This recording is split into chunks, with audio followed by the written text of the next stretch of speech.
Hey, this is Joe. Good day. We're going to go out and do some pinhole photography today. Woohoo!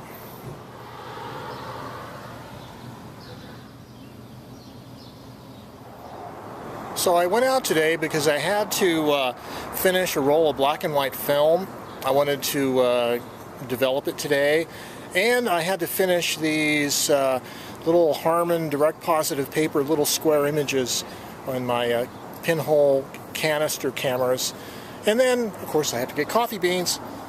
Well, I'm going to be taking a picture of this mural with a pinhole camera. I've just used my light meter, and it says it's about 45 or 50 seconds. So I'm going to do an exposure.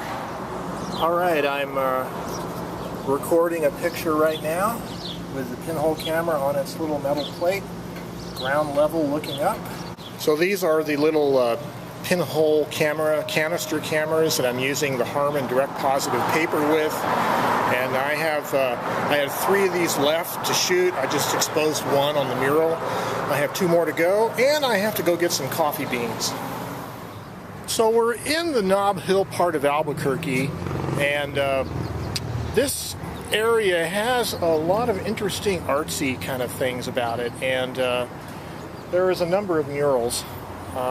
This is another one right here on the side of a bicycle store.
Well, I got my coffee beans, and now it's time to go.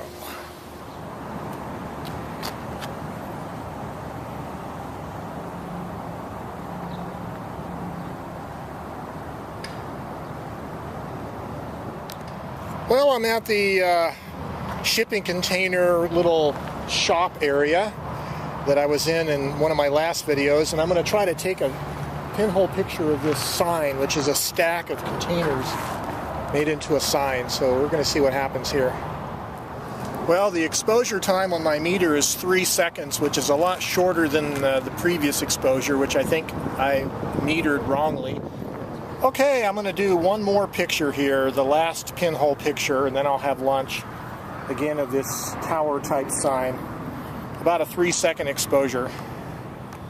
So on that first pinhole picture, I had the incident dome over the meter, and so it gave me an exposure time of about 50 seconds, which I think was way overexposed. So after sliding it back off the sensor to the reflective mode, it looks like the exposure time is going to be more like a tenth of that or something. So that first shot we took is probably going to be totally blown out. So the lesson here is that when you're doing these pinhole cameras with light meters and everything, it doesn't matter how many years you've been doing it, you still have to kind of think about what you're doing and use your little mental checklist and make sure you get all the steps right. Everything has to go right in order for you to have good results.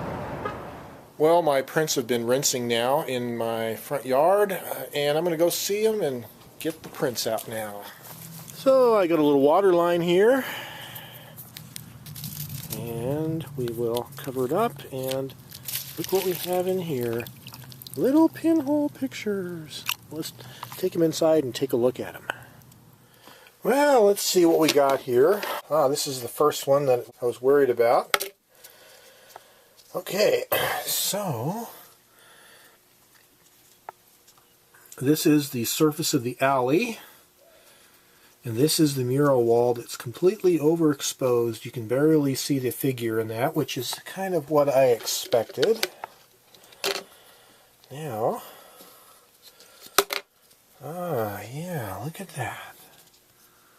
That was one of those stacks of containers.